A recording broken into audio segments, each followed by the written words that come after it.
Listo, estamos de vuelta con las pruebas básicas para evaluar la hemostasia. Les decía que teníamos para hemostasia primaria y para hemostasia secundaria. Dentro de la hemostasia primaria vamos a ver el recuento de plaquetas, cuyo valor normal oscila de 150.000 a 450.000. ¿Listo? Valores menores a 150.000, ahí hablamos ya de trombocitopenia. ¿Para qué es importante el recuento de plaquetas? Porque nos va a distinguir entre alteraciones cuantitativas o alteraciones cualitativas de calidad. ¿Listo? Las alteraciones cuantitativas, específicamente los déficits, nos determinan la trombocitopenia o trombopenia. Y las alteraciones en la calidad nos determinan las trombopatías, ¿ya? Trombopatías.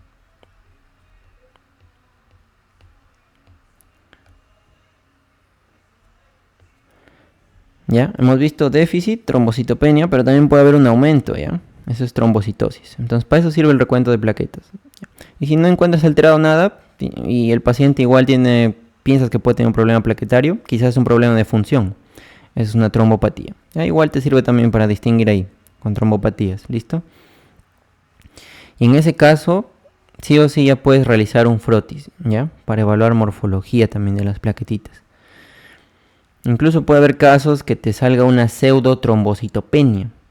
¿Ya? Por ejemplo, cuando usas el ETA, el ácido etilendiamino tetracético, que es un anticoagulante, puede haber una pseudotrombocitopenia o pseudotrombopenia,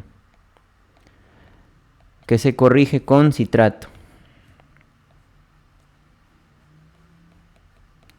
de sodio. Listo, valor normal. Acá dice 150.000 a 400.000, pero es 450.000, ¿ya? Esto también depende de la literatura que se lea, pero para la ONT es 150.000 a 450.000. Listo, ahí está lo que les he puesto acá. También tenemos el tiempo de hemorragia, o de IBI, o también la prueba de Duke, ¿ya? Igual se llama tiempo de hemorragia, sino que el método puede ser por IBI o puede ser Duke. ¿Listo? Ya lo vamos a ver más adelante en qué se diferencia.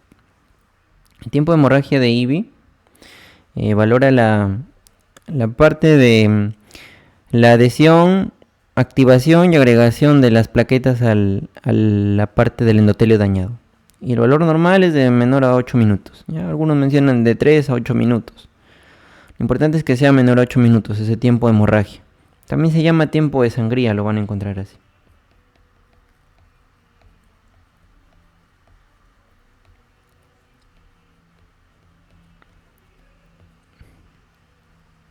Listo. Otras pruebas tenemos la prueba de funcionabilidad plaquetaria, ¿ya? ¿Sí?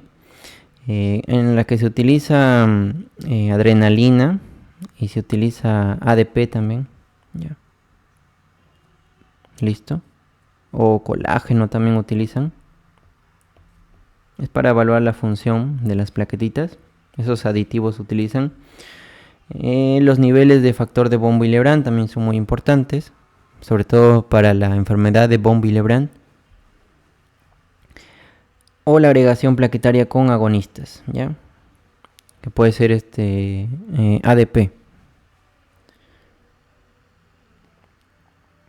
Luego tenemos las pruebas para la hemostasia secundaria. Aquí tenemos el tiempo de protrombina. El tiempo de protrombina nos va a evaluar a nosotros la vía extrínseca de la coagulación, de la parte de la hemostasia secundaria. Y también tenemos el tiempo de tromboplastina parcial activado o de cefalina. El de protrombina también tiene otro nombre que se llama el tiempo de Quick. Es muy importante también recordar eso. ¿Listo? Y el de tromboplastina parcial activado nos va a evaluar la vía intrínseca. ¿Listo? O de cefalina también se llama la prueba. Cefalina, Kaolin, así se llama. Entonces, en cuanto al tiempo de protrombina, este mide el tiempo de coagulación en presencia de un factor tisular. Pero este factor tisular que se agrega es exógeno, ¿ya? No es un factor tisular propio del cuerpo. Por eso se llama, el tiempo de protrombina evalúa la vía extrínseca, porque agregas un factor tisular extrínseco. ¿Listo? Por eso es el nombre. Y ese factor tisular extrínseco más calcio recibe el nombre de tromboplastina. Ya, entonces este es un factor tisular exógeno más calcio. ¿Cómo se llama eso? Tromboplastina. Entonces valora la vía extrínseca, valor normal de 11 a 15 segundos aproximadamente. Pero en la clínica no se utiliza el tiempo de protrombina. Lo que se utiliza es más el INR. Eso es algo más internacional. ¿Y a qué equivale el INR? El INR equivale a el tiempo de protrombina del paciente entre el tiempo de protrombina del laboratorio elevado a un índice de sensibilidad de la tromboplastina, ¿listo? Y el valor normal es aproximadamente 1, pero puede oscilar entre 0.8 a 1.2. ¿Listo? Es lo que más se utiliza. No se utiliza el tiempo de protrombina así como tal, porque tú no puedes evaluar eso sin compararlo con un control, ¿ya? Y no te sirve para evaluar la calidad de la tromboplastina que está usando el laboratorio, ¿listo? Entonces mejor con el INR. Luego tenemos el tiempo de tromboplastina que evalúa la vía intrínseca. Recuerden que la vía intrínseca es un poquito más largo, habíamos visto, ¿no? Habíamos visto factor 12, 11, 9, 8, 10, ¿ya?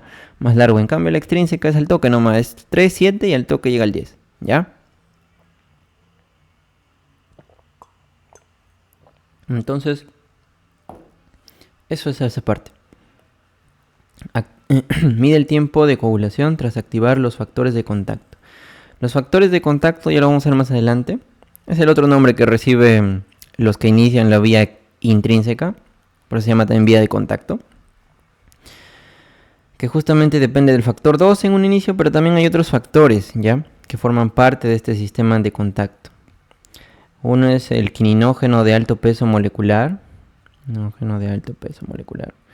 Y la precalicreína. Estos son los tres componentes del sistema de contacto, que su objetivo de este sistema es activar el factor 11, ¿ya? Factor 11A, ¿ya? 11 activado. Valor normal del tiempo de tromboplastina parcial activado, 25 a 35 segundos.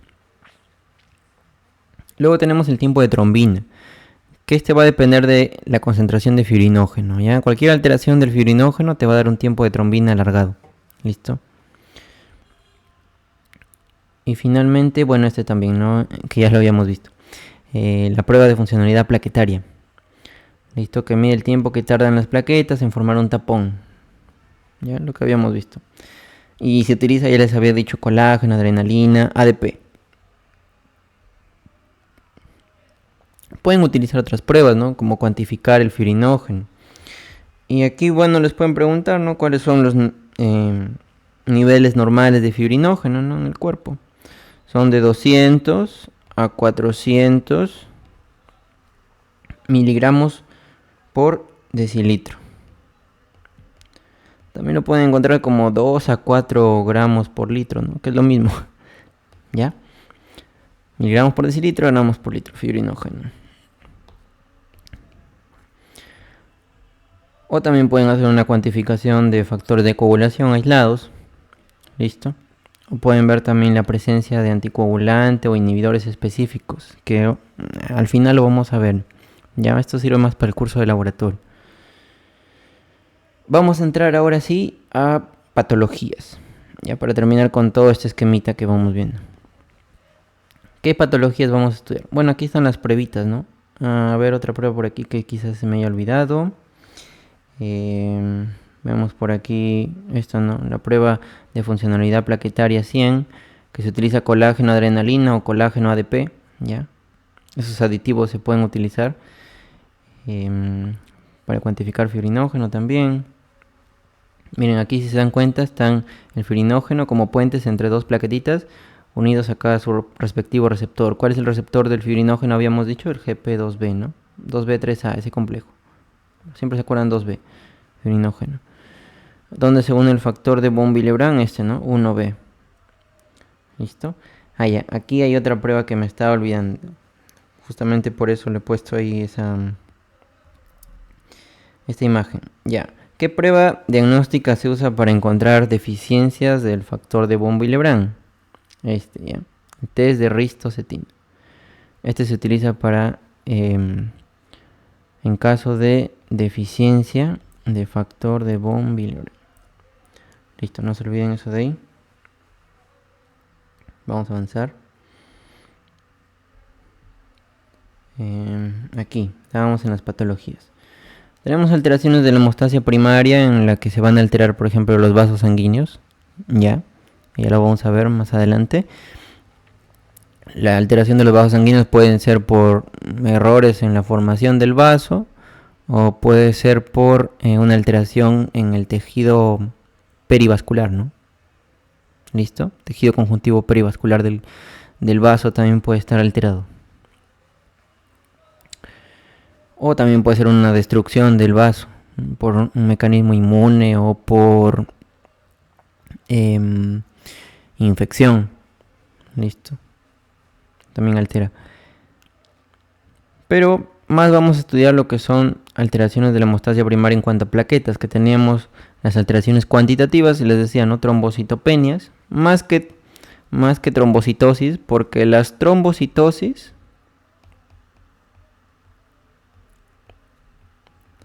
una que no está en su sílabo, las trombocitosis, y también que estas más son procesos reactivos, ¿no? Secundarios, por ejemplo, anemia ferropénica que habíamos visto, ¿no?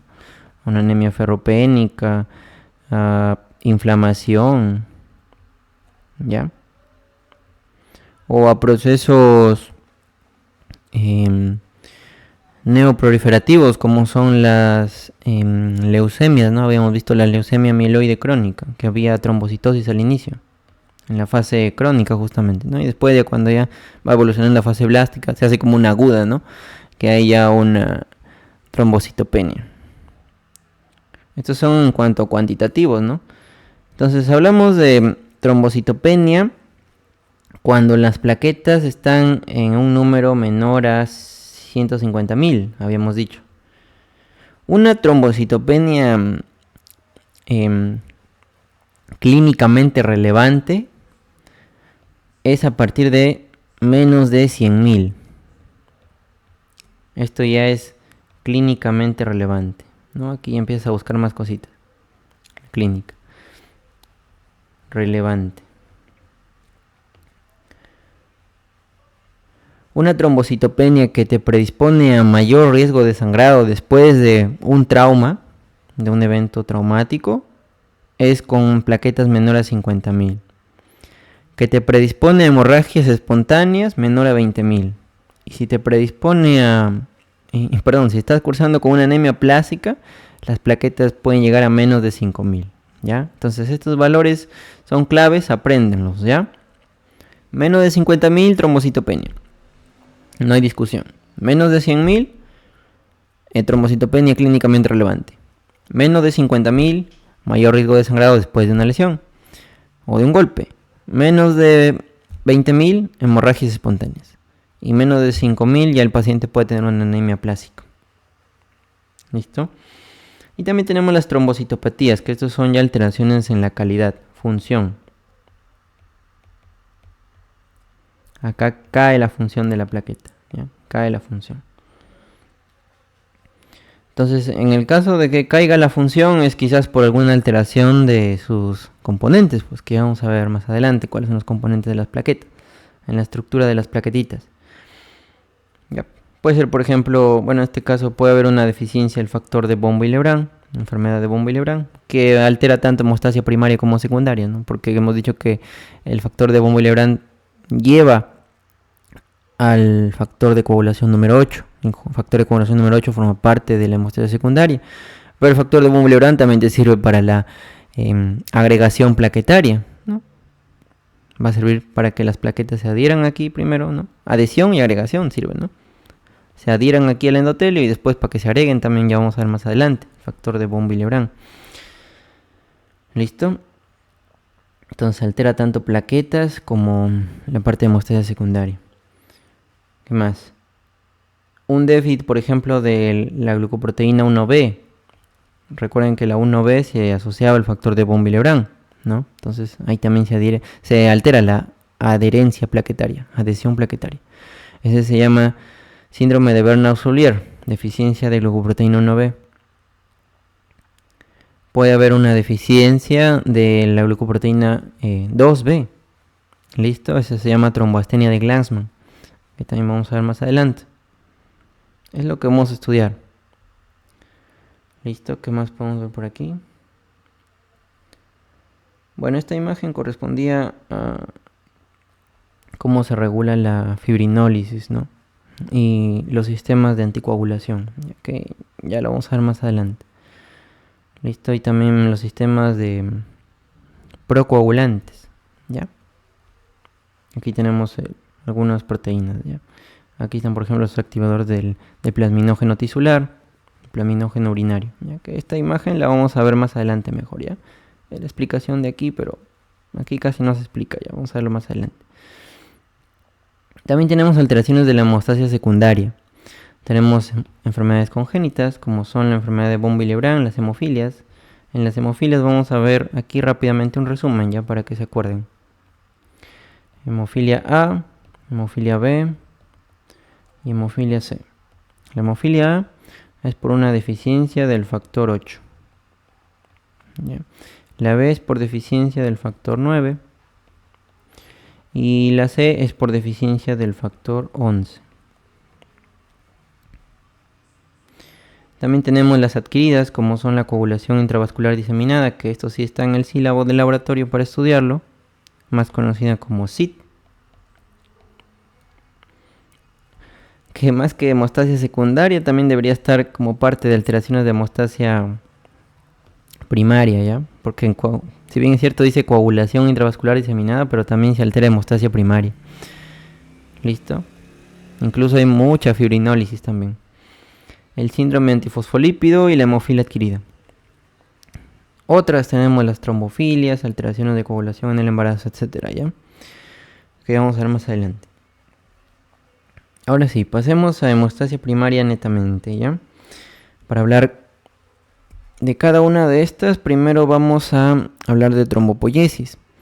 La trombopoiesis es la formación de las plaquetitas. Entonces ya sabíamos nosotros que todo empieza en la médula ósea, ¿no? Con la célula madre hematopoyética, se diferencia en una línea mieloide, otra linfoide. Vamos a empezar por aquí, por la parte de los progenitores mieloides. Se forma la unidad formadora de colonias de megacariocitos, eritrocitos.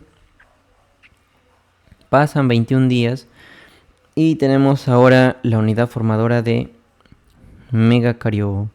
megacariocitos, ¿ya?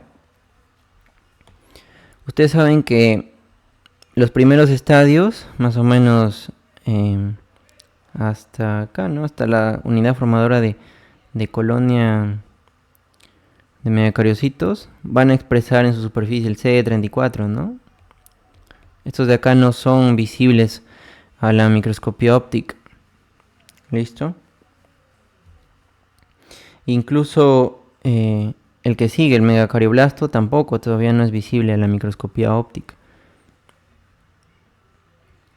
Algunos sí se ven, pues, ¿no? Por eso es que acá ya te dan su tamaño en sí. ¿Listo? Pero en sí la primera célula que se menciona que ya es visible a la microscopía óptica tras una biopsia son los promegacariocitos. Ya esta es la primera.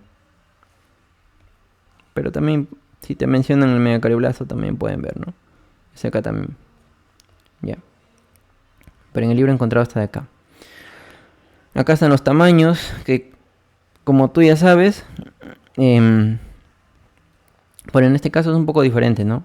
La célula va a empezar a agrandarse en lugar de hacerse más pequeña, porque ustedes saben que en la hematopoiesis la mayoría de células pasan de un tamaño más grande a un tamaño más pequeño, como parte de su diferenciación. En cambio acá es diferente, ¿no? Se hace más grande, ¿ya? Pero al final se va a partir y se van a formar las plaquetas. Ese es el resumen. Al final igual se hacen pequeñitos, ¿ya? Pero en este caso se va a partir, son fragmentos, porque al final las plaquetas son igual que los eritrocitos, no tienen núcleo. pero las plaquetas son fragmentos, ¿ya? Eso hay que dejarlo claro, son fragmentos celulares de una gran célula que fue el megacariocito. Entonces acá tenemos el proceso de trombopoiesis con las características que pueden ver aquí, ¿ya? El núcleo, todo el nucleolo incluso, citoplasma de la célula, el tamaño. Recordar aquí que ¿cuál es la primera en la que se observa el sistema de demarcación de membrana? El sistema de demarcación de membrana va a servir para que se puedan fragmentar después las plaquetas y atravesar los sinusoides esplénicos y llegar a la circulación. Ya es el sistema de demarcación de membrana. Entonces esta es la primera, ¿no? Primera célula que expresa el sistema de demarcación de membrana. Pero todavía no está tan desarrollado. Luego ya tenemos el megacariocito. Y este tiene un sistema de demarcación de membrana bien desarrollado. Listo, es la célula más grande de la médula ósea. Si les preguntan cuál es la célula más grande de la médula ósea, ese es el megacariocito. Bordes irregulares. Listo. El megacariocito se caracteriza porque es una célula que ha realizado muchas divisiones, pero esas divisiones celulares, ha realizado mucha mitosis, pero esa mitosis no se acompaña de una división de su citoplasma, ¿no? Simplemente hay un aumento en la síntesis de su ADN. Y eso genera que su núcleo sea poliploide. Ya, este acá es poliploide.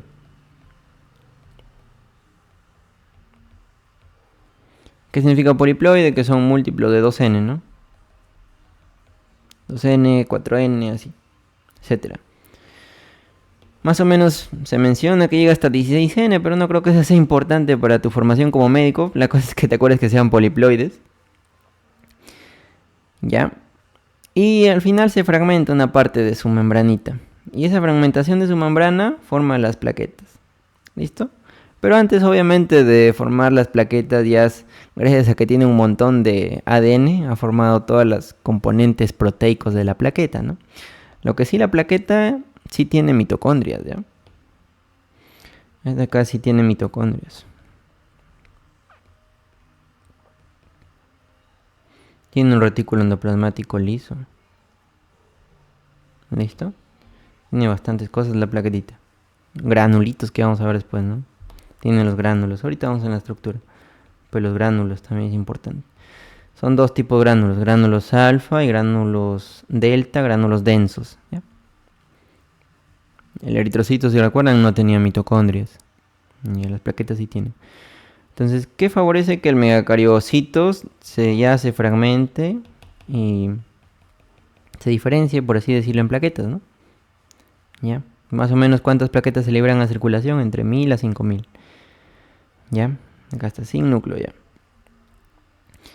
Entonces tenemos aquí las sustancias que son la trombopoyetina, la eritropoyetina también habíamos dicho, ¿no? Es por eso que en las anemias ferropénicas, al no responder los eritrocitos, ¿quién responde? Las plaquetas. Por eso hay una trombocitosis reactiva, ¿no? Interleucina 6, interleucina 11, ¿no? Interleucinas, por eso es que en una inflamación también aumentan las plaquetas. Hay una trombocitosis reactiva también en situaciones de inflamación. Listo.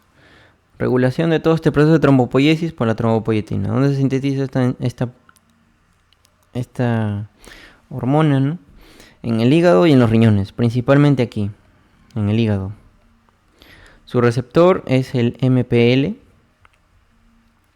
Listo. Obviamente, ¿quién tiene ese receptor? Los megacariocitos. Pues acá las plaquetas ya no, ya. Aquí. El megacariocito es el que tiene receptor para todo esto de acá. El receptor de la trombopoyetina es el CMPL. Y ahí estimula la maduración megacariocítica. ¿Y cómo es la estructura de una plaquetita? Pues las reinas de la hemostasia primaria, después del endotelio. Tienen un tamaño pequeño, no hasta 3 micrómetros. Su forma, les había dicho, en reposo, de disco biconvexo. Su forma activa, irregular, con pseudópodos. Componentes, tenemos una membrana plasmática. La membrana plasmática es muy importante aquí, al igual que en el eritrocito. Porque aquí encontramos los receptores, ¿no? Que tenemos receptores glucoproteicos. Receptores glucoproteicos y receptores no glucoproteicos. Ya dentro de los no glucoproteicos encontramos los receptores para el ADP, receptores para el tromboxano A2, receptores para la trombina, ¿ya? Para la trombina. Me parece que se llaman PAR, ¿ya? Si no, igual después lo vemos, ¿ya? Receptores para la trombina. Y los fosfolípidos. Los fosfolípidos son muy importantes porque nos van a dar a nosotros una superficie negativa que va a servir para su unión aquí con el calcio. Como tiene carga positiva el calcio. Y el calcio, al calcio se van a unir distintos factores de la coagulación, ¿ya? Entonces los factores de coagulación también se unen a la membrana de las plaquetas. Entonces las plaquetas son muy importantes también para la hemostasia secundaria. Por eso les he dicho al inicio de la clase que todo esto se junta, ¿ya? Vamos ahora con los gránulos. Les había dicho, ¿no? Teníamos dos tipos de gránulos.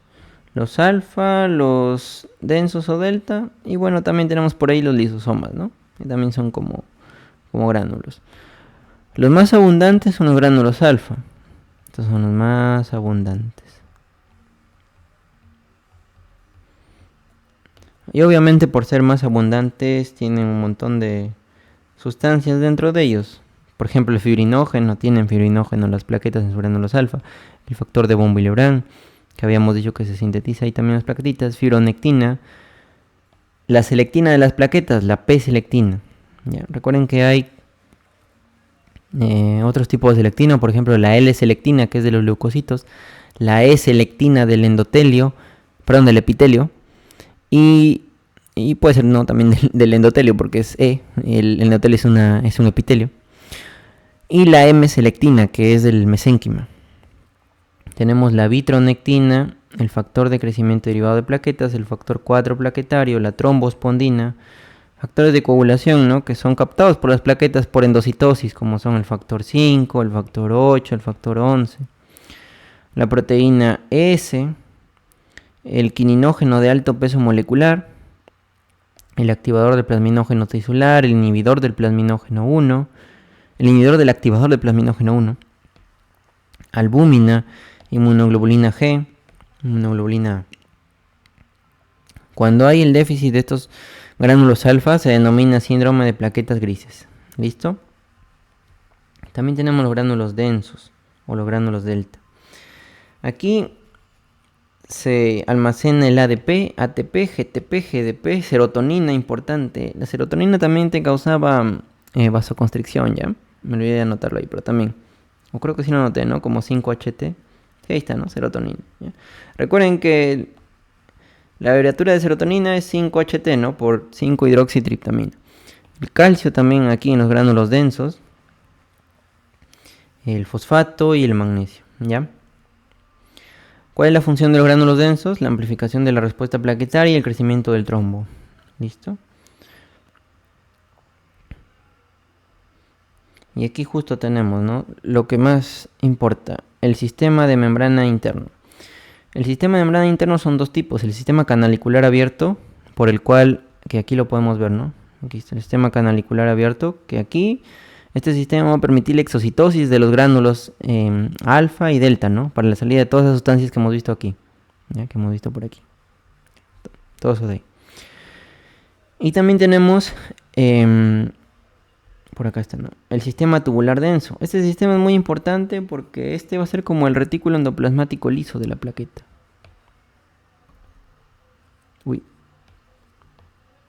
Este va a ser como el retículo endoplasmático liso de la plaqueta. Y al ser un retículo endoplasmático liso va a almacenar calcio.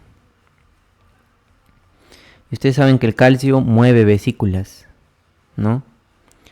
Permite exocitosis el calcio. El calcio permite la exocitosis.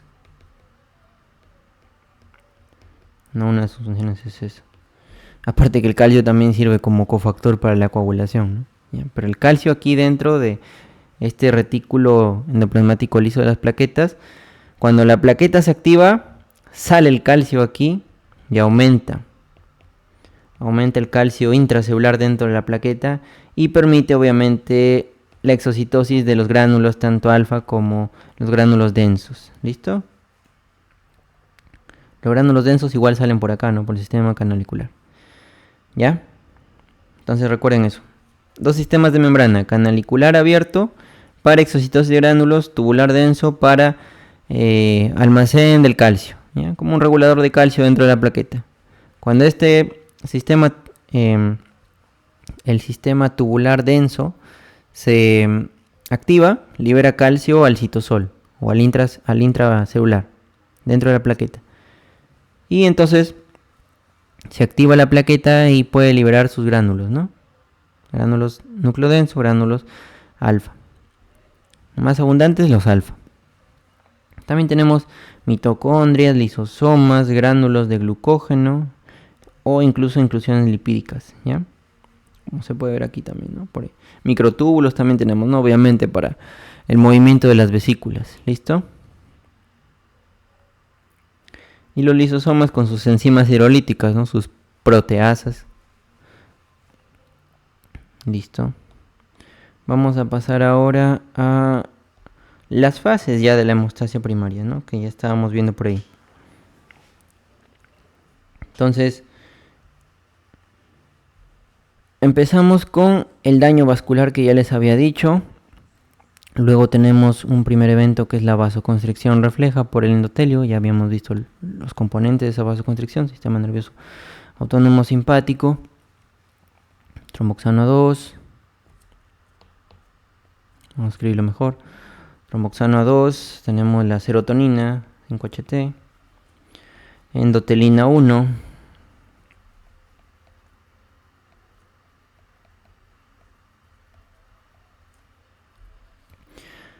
Todo esto va a desencadenar después en este sitio de la lesión que se acumulen las plaquetas, ¿no? Primero adhesión, luego habíamos dicho activación y finalmente agregación, que va a formar el tapón plaquetario o tapón hemostático primario inestable. ¿En cuánto tiempo pasa todo esto? Desde la vasoconstricción hasta la formación del tapón plaquetario, en 3 a 5 minutos. Acá está en esta imagen claramente todo lo que ya les había explicado, ¿ya? Teníamos la plaqueta en reposo, ¿no? Por aquí, en forma de disco biconvexo, con todos sus receptores que habíamos visto, pero estos receptores están inactivos todavía, ¿no? Sus granulitos, acá están todos los factores necesarios, ¿ya? Incluso las plaquetas dentro de sus granulitos, acá me parece que no está. No le he puesto. Vamos a agregar por aquí, ¿ya? Otro factor de crecimiento, ¿no? Aparte del derivado de plaquetas, hay otro factor, ¿ya? Factor de crecimiento endotelial vascular. Incluso la plaqueta también va a servir para permitir durante la vasodilatación. Ustedes saben que en una inflamación, en una infección, hay vasodilatación, aumento de la permeabilidad vascular también.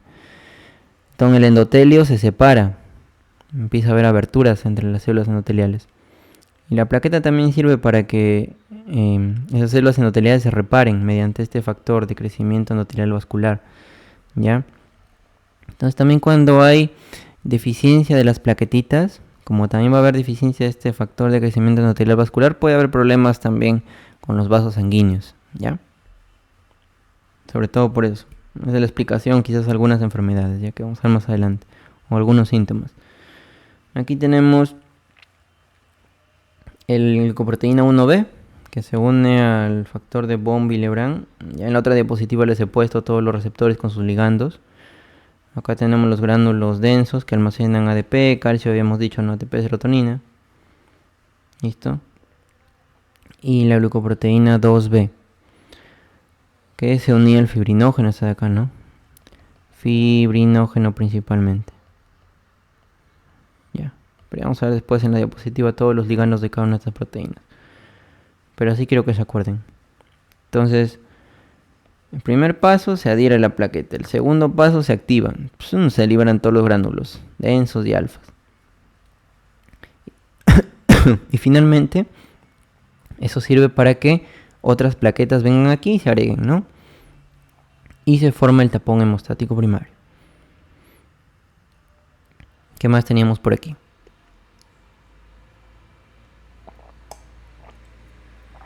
Teníamos por aquí nuevamente aquí el sitio de la lesión. Vemos aquí que ya no hay endotelio aquí, no hay células endoteliales, tenemos solamente el subendotelio.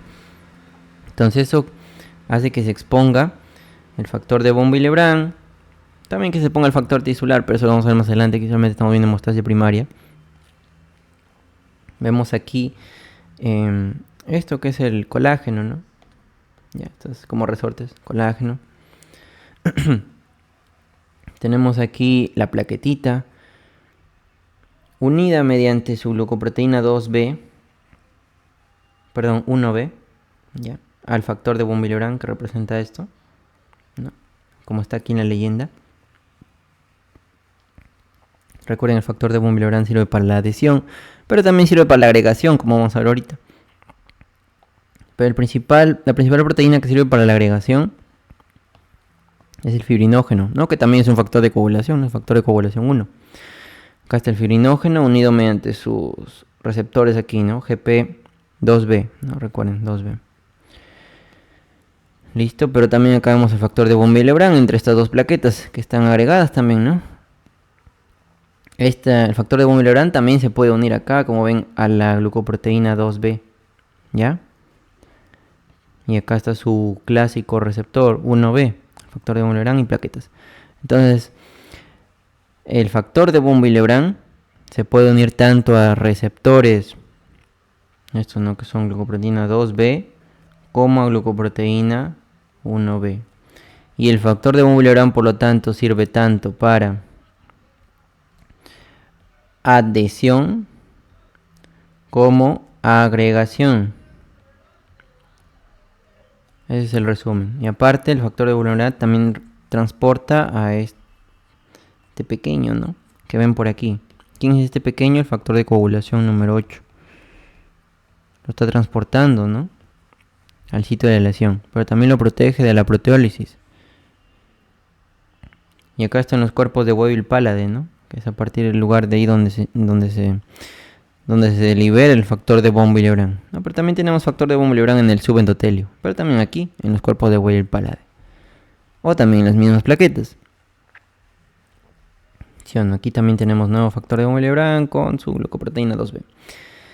Y la plaqueta les había dicho que también tiene fosfolípidos en su superficie que van a servir para como andamio para otros factores de coagulación, ¿no? Aquí vemos cómo se activa el factor de coagulación 10, ¿no?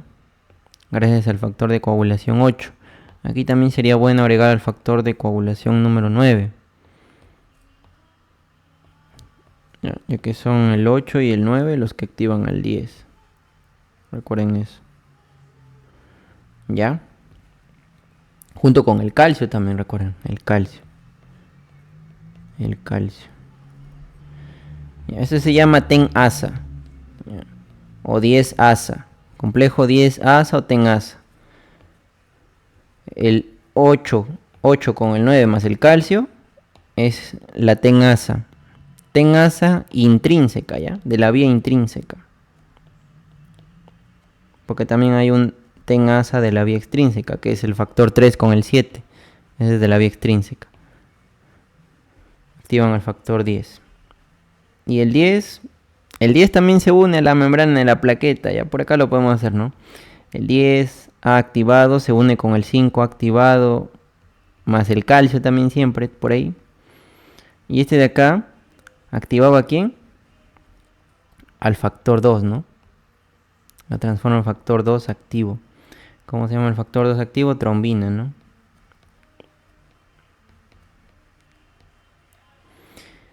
Y este complejo 10A más 5A activado, más calcio, se llama protrombinasa. Protrombinasa. ¿Por qué? Porque activa a la protrombina, porque el 2 inactivo se llama protrombina. Ya, vamos a copiar aquí nomás esto para no demorar, ¿ya? Uy, no se puede pegar. Ya, entonces lo escribimos protrombina, ¿ya? Protrombina. ¿Listo? Entonces ese es el resumen de la hemostasia primaria. Ahora, ¿cómo lo vamos a evaluar nosotros? Teníamos el tiempo de hemorragia, ¿no? Aquí está, o tiempo de sangría. Mediante dos métodos, decíamos, ¿no? El método IBI y el método de Duke. Ustedes en laboratorio van a desarrollar el método de Duke, pero quizás también el método de IBI lo hacen, no sé. Pero nosotros hicimos el método de Duke. El método de Duke consiste en hacer una incisión de 5 milímetros de profundidad en el lóbulo de la oreja. Y luego con un papel filtro, apenas nada más vas recogiendo las gotitas que van cayendo de aquí. ¿Listo? Y vas midiendo hasta que desaparecen las gotitas, pues, ¿no? Y tienen que parar la hemorragia en menos de 8 minutos para que sea considerado normal. Luego tenemos el método de IBI, que se hace un corte de 1 centímetro de longitud con 1 milímetro de profundidad en el antebrazo, pero haciendo presión en el brazo con un manguito a 40 milímetros de mercurio. Igualito con un papel filtro vas recolectando la sangre, ¿ya? Y tiene que durar igualito menos de 8 minutos para que sea considerado normal. Esos son los dos métodos para evaluar el tiempo de hemorragia. Y estos son los receptores plaquetarios glucoproteicos que les había estado hablando para la adhesión, agregación. ¿Listo? Teníamos el 2B3A, que su función es básicamente la agregación. La agregación, ¿gracias a quién? Al fibrinógeno, ¿no? Bueno, acá está su designación en CD, que esto sirve para la citometría de flujo, habíamos visto, ¿no? En leucemias. Con citometría de flujo, tú determinas el inmunofenotipo, ¿no? Gracias a los CDs. No se olviden, esa es pregunta de examen también. Ahí con eso sabes qué tipo de leucemia es ya. Listo, 2B, agregación, ligando, fibrinógeno principalmente, también factor de von Willebrand, fibronectina, vitronectina incluso. Receptor de vitronectina también tenemos, también para la adhesión, obviamente su ligando a la vitronectina, el principal. Factor de von Willebrand también está por aquí metido, fibrinógeno, trombospondina. Glucoproteína 1A, les había dicho el colágeno, ¿no? ¿Para qué? Para la adhesión. El colágeno se expone, ¿no? Una vez que se sale el ácido endotelial, se expone ahí en el subendotelio. ¿Y cuál es el receptor del colágeno en la plaqueta? Glucoproteína 1A. 1C es el receptor de la fibronectina, también para la adhesión. 1B es el receptor principalmente para el factor de von Willebrand, ¿no?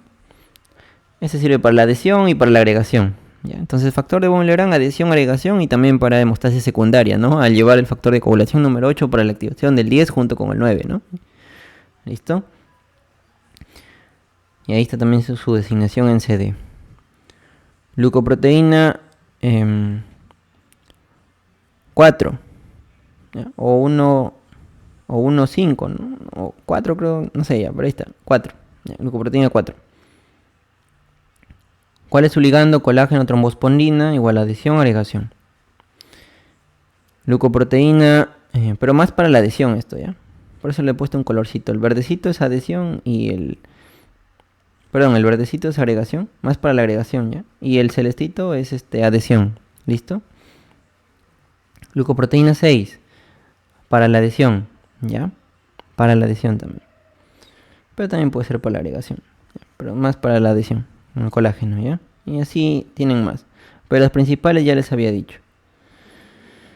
Ahora tenemos los receptores plaquetarios no glucoproteicos. Estos ya sirven ya cuando la plaqueta se activa, ¿no? Cuando se activa, estos receptores entran en función. ¿Por qué? Porque cuando se activa se liberan un montón de sustancias que van a interactuar también con receptores de la plaqueta. Tenemos el ADP, que se une a su receptor. Puede ser un receptor P2Y1 o P2Y12. Si es P2Y1, es un receptor acoplado a proteína GQ. Y si es acoplado a proteína GQ, va a activar a una fosfolipasa. Y entonces acá le hacen una flechita aquí, ¿ya? Ahí está. GQ. Activa una fosfolipasa. Y la fosfolipasa, ustedes saben que rompe el PIP2 en IP3 y en desilglicerol. Eso ya lo hemos visto en comunicación celular. ¿Y qué desencadena eso el IP3? El aumento del calcio intracelular. ¿Y qué hace el calcio intracelular? Mueve las vesículas. Más activa todavía la plaqueta. Y sirve todo eso para la agregación plaquetaria. ¿Listo? Vamos ahora con el otro receptor, que es el P2Y12. El P2Y12 también es un receptor de ADP, pero está acoplado a proteína GI. Y entonces acá hacemos una flechita de otro color ya. ¿Sí? Listo. Y al ser acoplado a proteína GI va a inhibir a una adenilato ciclasa y por lo tanto va a disminuir el AMP cíclico como se ve aquí. Y de igual manera va a desencadenar la activación plaquetaria, ¿ya? Aparte es por una disminución del AMP cíclico. Entonces ustedes recuerden el AMP cíclico, el aumento de AMP cíclico relajaba, ¿no? Y la disminución contraía. Pero la disminución también del AMP cíclico, en este caso, como si fuera una vasoconstricción, como parte de la hemostasia, también va a activar plaquetas, la disminución del AMP cíclico. También les pueden preguntar. Disminución del AMP cíclico activa plaquetas. Así como la vasoconstricción también favorece hemostasia, disminución del AMP cíclico, también que hace vasoconstricción, también activa plaquetas, ¿ya? También activa plaquetas. También acá tenemos, por ejemplo, el receptor de trombina. El receptor PAR que les había dicho, ¿no? El 1, que está acoplado a proteína GQ. Por lo tanto, igualito aumenta el calcio.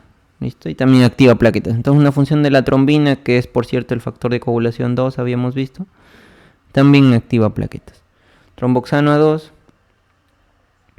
¿Listo? Liberado a partir de ácido araquidónico. El ácido araquidónico se libera ahí al espacio intracelular gracias a la fosfolipasa A2, recuerden.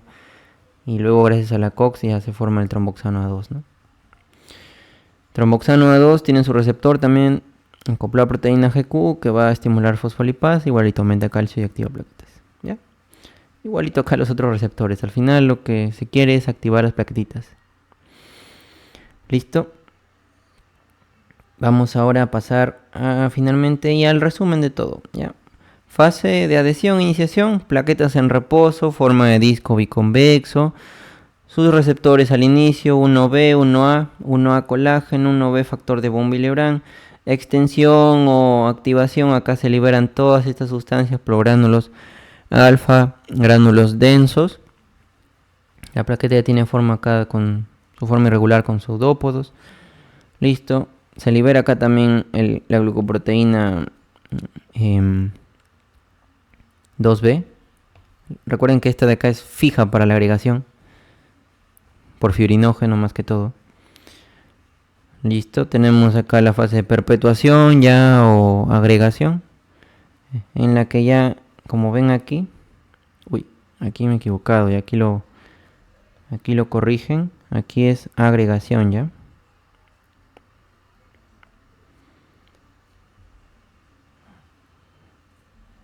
Aquí vamos a poner agregación.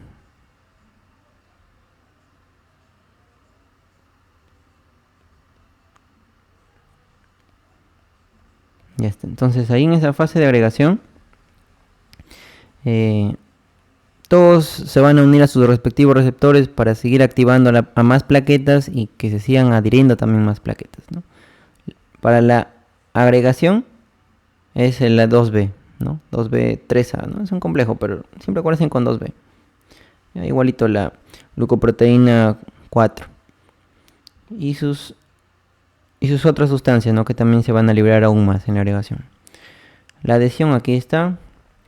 Y la activación. Hay una activación que mencionan en los libros que es débil, ¿ya? Una activación que va a generar la liberación del contenido de gránulos débil, que es mediado por adrenalina y ADP, o fuerte colágeno y trombina, ¿ya? Recuerden que la trombina es lo más fuerte que hay, ¿ya? Trombina que desencadena la activación de plaquetas por su receptor acá que habíamos visto, el receptor PAR, ¿ya? PAR 1 principalmente, ¿ya? También tenemos un papel del endotelio en la hemostasia y la fibrinólisis. Esto ya lo habíamos visto, ¿no? El endotelio en la parte de hemostasia primaria, para inhibir la hemostasia primaria libera prostaciclina, que era la PGI2, y el óxido nítrico. El óxido nítrico y este de acá son ambos vasodilatadores, ¿ya? Pero a la prostaciclina hay que agregarle otra función, que es la de inhibir la agregación plaquetaria. ¿Ya? La prostaciclina hace lo contrario al tromboxano A2, ya que el tromboxano A2, como ven aquí, forma parte también de la agregación, estimula aún más la agregación. Entonces, si ustedes quieren hacer un versus, prostaciclina o prostaglandina I2, siempre va en contra del tromboxano A2. El tromboxano A2 genera vasoconstricción, genera aumento de la agregación plaquetaria, obviamente. Por el lado de la prostaciclina, esta genera vasodilatación y disminución de la agregación plaquetaria. Inhibe la agregación plaquetaria.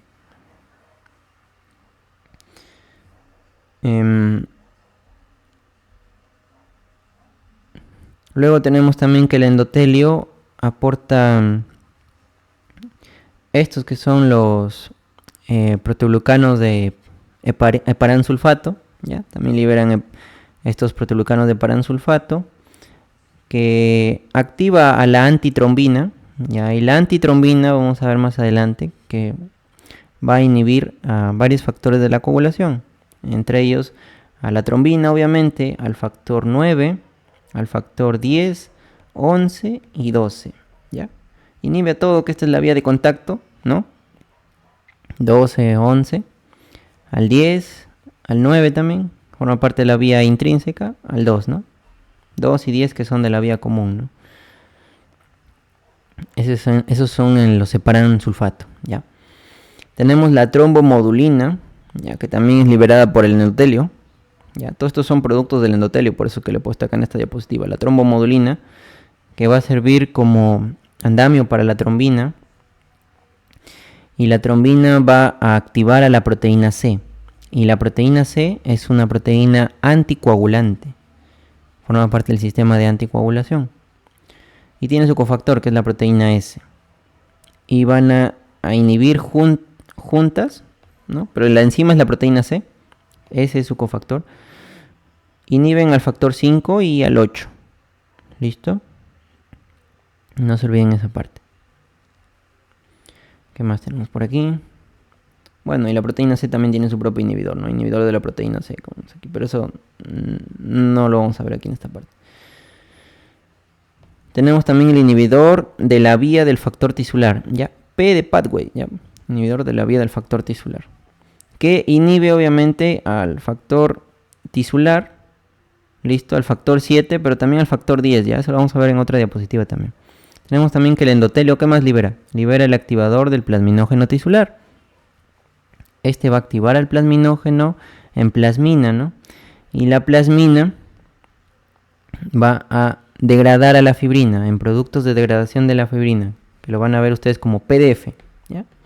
Producto de degradación de la fibrina. ¿Listo? Eso se llama fibrinólisis, obviamente, pues, ¿no? Degradación de la fibrina, fibrinólisis. Solamente que los productos de degradación de la fibrina te muestran a ti la degradación tanto de fibrina como también la degradación de fibrinógeno. Y tú sabes que el fibrinógeno no necesariamente está ahí en el lugar de donde está formándose el coágulo. ¿Listo?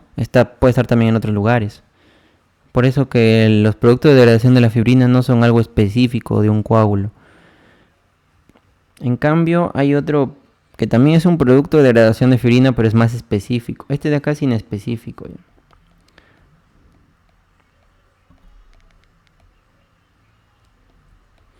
Tenemos el dímero D. El dímero D es más específico.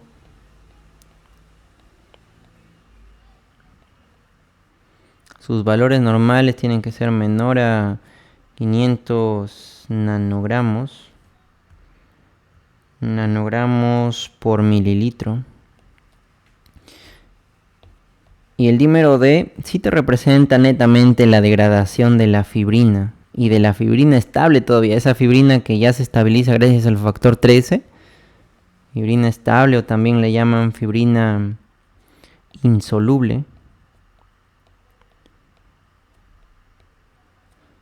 ¿Listo? El dímero D sí te representa específicamente eso. Te representa la degradación del coágulo que se ha formado tras una lesión o que se está formando específicamente en un lugar.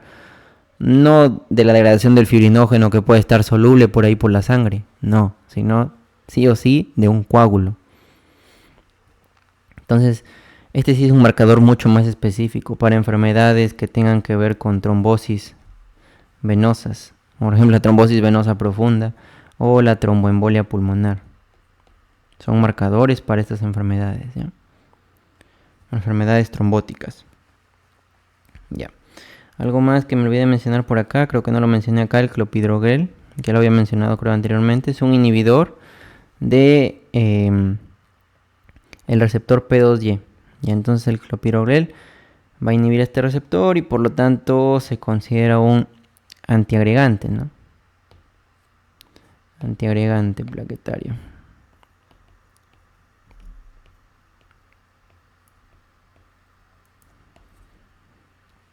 Antiagregante. Listo. Algo más sobre hemostasia primaria. Bueno, más de farmacología ya. Hay un inhibidor también de la glucoproteína 2B. Por aquí lo vimos. Recuerda que el déficit de glucoproteína 2B te da la trombostenia de Glassman, que lo habíamos visto. Vamos a ponerlo en esta imagen mejor. Aquí. Aquí, ¿no? Trombostenia de Glassman, aquí. Hay un fármaco que te inhibe también esta glucoproteína 2B 3A. Este complejo, ¿no? Pero siempre acuérdense con la primera nomás. Listo, glucoproteína 2B, que es el apiximab. Esto para farmacología les va a servir, ¿ya? Sobre todo a los chicos de fisiología o que están en tercer año de la UNT. Apiximab. Listo. También hay otro, o el tirofiban.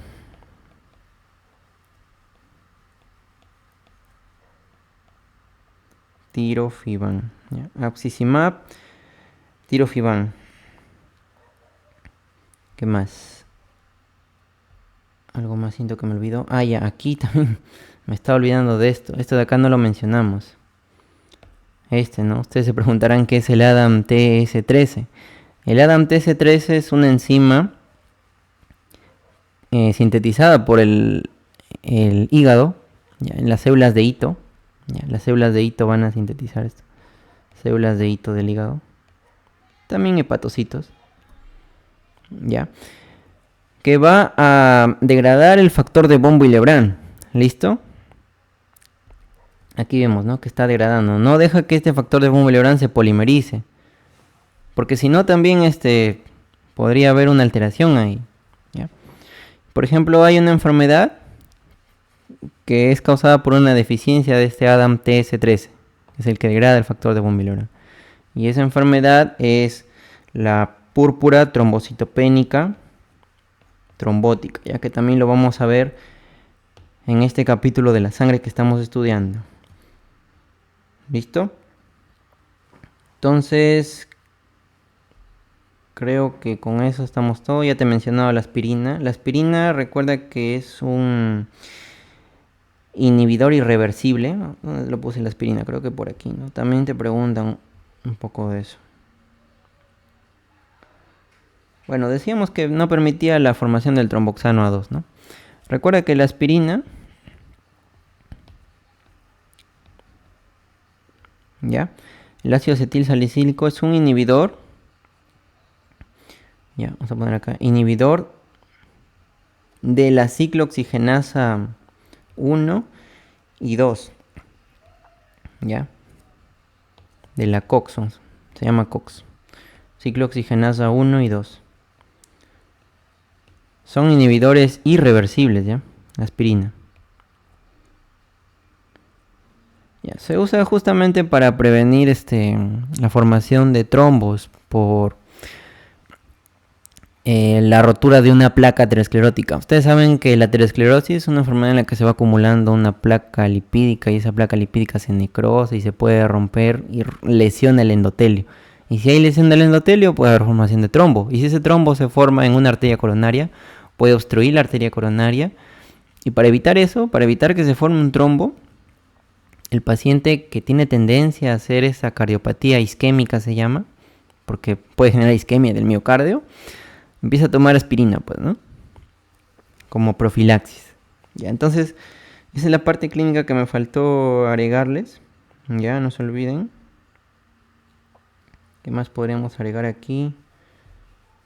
Sí, eso nada más. Cualquier cosa ya lo pueden revisar más en sus flashcards. Ya, a ver si me voy acordando algo por aquí. De la prostaglandina. Ya, hace vasodilatación, disminuye la agregación. Al contrario del tromboxano 2, esos son antagonistas. Ya.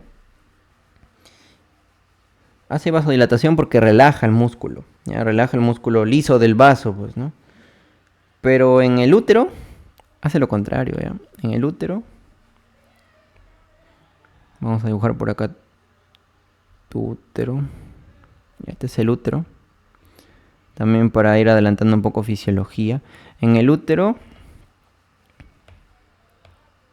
en lugar de hacer relajación del músculo liso, ya, hace relajación del músculo liso en los vasos sanguíneos para una vasodilatación. Pero en el músculo liso del útero, porque el músculo liso también tiene su... El útero también tiene un músculo liso que es el miometrio, hace contracción. Ya. Contracción del miometrio. Ya. Listo, creo que ahora sí, eso es todo. Por la parte de hemostasia primaria. Ahora vamos a pasar a hemostasia secundaria.